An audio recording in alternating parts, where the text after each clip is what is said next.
How many times have you told yourself tomorrow before you finally realize tomorrow is becoming your life? Maybe you've been saying that you're going to start back another workout regime, or maybe you've been wanting to write a book for a while and you keep putting it off. Perhaps you're the person who wants to go back to school or start a business, have a difficult conversation, maybe fix your finances. Maybe you even want to leave something that you know you've outgrown. But whatever yours is, I want you to answer one question. Why haven't you done it yet? And don't give me the easy answer, because that's what we all do. I've been busy. I haven't had time. I'm just waiting for the right opportunity. I just need to get a few more things in order. I need to get a few things together before I really work it out. Now, I want you to go underneath that thing, because I think procrastination is one of the strangest things that we do as human beings. We voluntarily delay things that we know would make our lives better. Let's think about how crazy that is. We know what needs to be done. We know we're eventually going to have to do it, but somehow, some way, we say putting it off is the thing to do. Putting it off will feel better for us in that moment, but there's neuroscience behind that. And if we can understand what's happening in the brain, I think we can understand something much bigger than procrastination. We can understand why some people spend years talking about the person they want to become without ever becoming that person. And before we go any further, if this is your first time here, welcome to Elevation Requires Change. I'm Demarius Perdue. I'm a husband, I'm a father, I'm a retired United States Marine, I'm an author, I'm a coach, and I'm just a man who believes that people are capable of becoming who their future requires. And around here, we talk about leadership, we talk about identity, we talk about purpose, discipline, emotional intelligence, faith, and the change required to become the person that your future is waiting on. And as I always say, you know where I'm going. This message is for all of my heartbeats out there. So if you're still breathing, there's still something in front of you. There's still work to do. There's still life to live. And there's another version of you waiting to be built. So if that sounds like the type of work that you're ready to do, then you're in the right place. Now let's talk about why procrastination has a payoff. One of the things I've learned from studying human behavior, coaching people, leading people, and honestly thinking about my own life is that behavior usually makes more sense when you ask this question. What is this behavior giving me? Because procrastination has a payoff. It's just not the payoff that we want in the long run. You have something difficult you need to do. Your brain has another option available that's easier, a little bit more interesting, a little bit more comfortable, maybe even immediately rewarding. So which one sounds better right now? That's where we start to think about dopamine. Dopamine is often talked about like the pleasure chemical, but that's an oversimplification of it. Dopamine in itself plays an important role in our motivation, our pursuits, our craving, and the anticipation of reward. And this matters because the brain is constantly learning what is worth pursuing. So imagine I need to work on something difficult for 2 hours.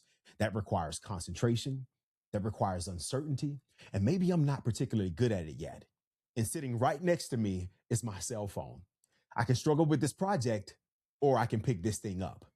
And then I start scrolling, and then there's something funny. Here's a text message. There's a notification. Oh, here's something else interesting. There's another video and another one and another one. And there's a difficult thing still sitting there waiting for you to do.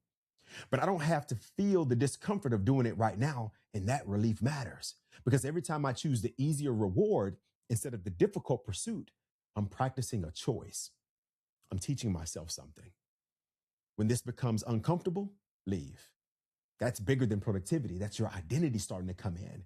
And so what's starting to happen is we're starting to practice becoming somebody else. This is the dangerous part about procrastination, because most people think that procrastination steals time. And without a doubt, there is more at stake. It steals the evidence of you becoming who you are. Every time you tell yourself you're going to do something and then you don't do it, there's a conversation that begins to happen with us internally. And eventually, you start collecting enough evidence about yourself to be able to make a statement like, I never finish anything, or I always wait until the last minute. I can't stay consistent.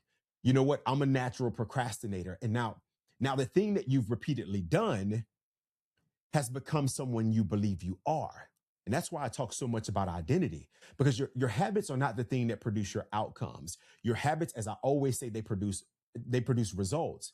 And that evidence is informing the answer to one of the most important questions you'll ask. Who am I? Who am I? And if behavior can provide evidence for an identity that you don't want, behavior can also provide evidence for an identity that you do want.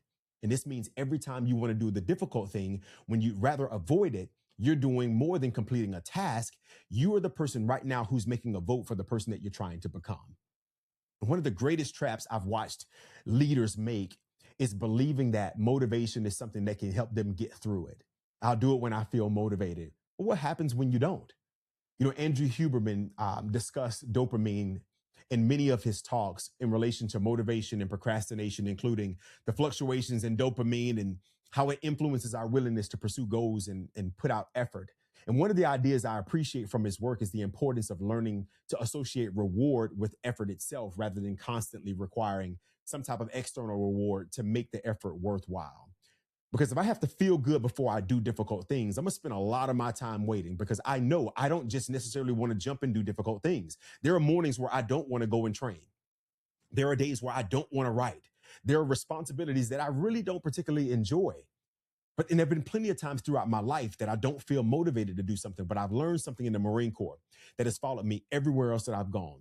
Sometimes action has to come first. The motivation will eventually catch up. And eventually, you begin experiencing satisfaction from something different. You begin to experience satisfaction because I made a little bit of effort and then I accomplished this thing because I did what I said I was going to do. And that feeling matters. One thing when I'm teaching martial arts, when I'm teaching jujitsu, I always tell the students to start slow and increase speed with proficiency. Because I don't teach someone a technique that they've never performed and immediately tell them, hey, go ahead and do it full speed. But what I do ask is that they learn the movement, understand the mechanics, develop proficiency, then increase the speed. And I think we've got to look at the behavior change that same way. Some people decide that they're going to change things in their lives and immediately create a schedule that requires them to become a completely different human by Monday. Wake up at 4:30 a.m., read 30 pages, meditate, journal, meal prep, get the kids off to school, spend time with the family when they get off, drink a gallon of water, learn a new language. And then 3 days later, you're like, I'm done. I'm utterly exhausted. And then they conclude with this statement: I can't stay consistent. You didn't prove that you can't stay consistent. What you did is create a system that you were not positioned to sustain. And so, what I want to do is make this thing practical. Step one, I want you to find your payoff. Before you can get to the point where you can fix procrastination, you have to understand yours. Ask yourself, what am I getting when I put this off? Is it comfort? Is it certainty? Maybe avoiding the task protects me from discovering that I'm not as good at something as I thought I would be. Maybe perfectionism is your version of procrastination. You know what? I'll release this thing when it's perfect. Maybe preparation is I just need a little bit more information. Maybe it's your timing, and I'll just start when things settle down. Maybe it's fear. You know what? If I never try, I never have to find out if I failed or not. And this is why procrastination looks different for different people, and it can't just be a one size fit all approach to fixing it. Two people can delay the exact same task for completely different reasons. And until you understand what your payoff is, you'll keep trying to solve the wrong problem. And so the second thing is reduce the size of the promise. Stop making everything enormous. Stop making these crazy promises to yourself and make them smaller so you can keep them. Don't tell yourself that you're writing the book today and you're going to write 500 words every day. Tell yourself that tell yourself that I'm going to write 200 words. Don't tell yourself I'm going to fix my entire body today. Say I'm going to do a 20-minute workout. Complete the one task that moves the thing forward. Give yourself one or two things that matter today. That's it. And then finish those because you're building something more important than a checklist. You're not trying to be superhuman. You're building trust with yourself that you can get it done. And step three is make the completion visible. Let me tell you something. If there's anybody that loves some check boxes, it's me. There is something satisfying about writing something down that I need to accomplish, drawing that little box on the side, and then putting that check mark right there. Done. You know what? I love it so much. I've actually done something, went back and added it to my list just so I can check the box. Now, I know it sounds ridiculous, but that completion felt good to me. And I want you to use that. Instead of allowing all of your immediate reward to come from avoiding difficult things, start allowing yourself to experience the satisfaction of completing them. Make the progress visible. Let your brain see your scoreboard. Step four, I want you to practice doing things before you feel like doing them. Every day, deliberately do something that you know needs to be done before you feel like doing it. Like, don't put the worst task all the way to the end of the day. Do that thing that you know needs to be done earlier. Now, I don't want you to torture yourself. What I'm telling you to do is stop making your feelings a prerequisite for the action that you're going to take. I don't want you to say that. I don't want you to think that you can just simply say, I don't feel like doing it right now, and that equal I shouldn't do it right now. Those are two things that are not the same. Sometimes I don't feel like doing it needs to be followed by, I know, let's go. That's discipline, instant willing obedience to orders. And every time you do that, you're giving yourself more evidence about the person you want to become. I can trust myself to move even when the comfort is asking me to stay. Step 5, I want you to remember that you don't have unlimited time. Years ago, one of my leaders, Lieutenant Colonel Kessler, he gave me a coin, a challenge coin. And on that coin, there were 2 words on the front of it. It said Memento Mori. Now, Marcus Aurelius wrote about this idea, essentially reminding himself that he could leave life any moment. And that reality of that should influence everything he said, everything he thought, and everything he did. And I think because procrastination depends on an assumption that none of us could actually agree later on, we think it's okay to say that I'll do it later. We think it's okay to say I'll call them later, or I'll apologize later, I'll start later, write later, build it later, travel later. I'll become that person later. But it says that the memento mori means remember that you can leave life now. Where is later on the calendar? Show it to me. We behave as if we have an unlimited supply of tomorrows, and we don't. Now, I'm not saying this to be all morbid, even though I have a healthy relationship with death. I'm saying it because you need to understand that your time is finite and you need to make the most of your life. Memento mori isn't about death. Memento mori is a reminder that you need to live. Elevation requires something from you. And memento mori says, if you want to elevate, you have to realize we have to move right now. Everybody wants something better. Everybody wants a better relationship and better health and better business, more promotions and more peace, more purpose, but nobody is doing the work. We're procrastinating. We're delaying everything that we should be doing. We're delaying it all, and we're paying the cost. Every day you wake up and say that I haven't done the thing that I want to do.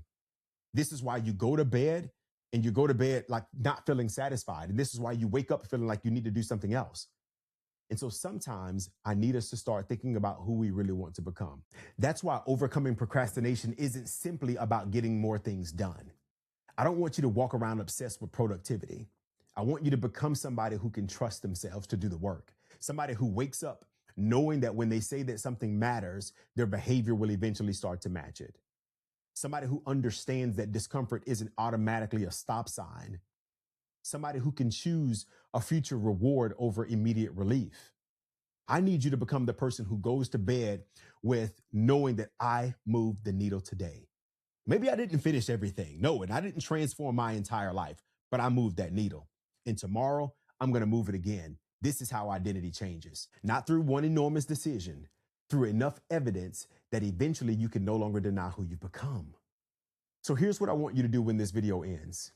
Don't watch another video. Seriously, because I know there's another one popping up and you're ready to watch it. Don't let another video about procrastination become another way for you to procrastinate. Pick one thing that you've been putting off. Just one, not 10.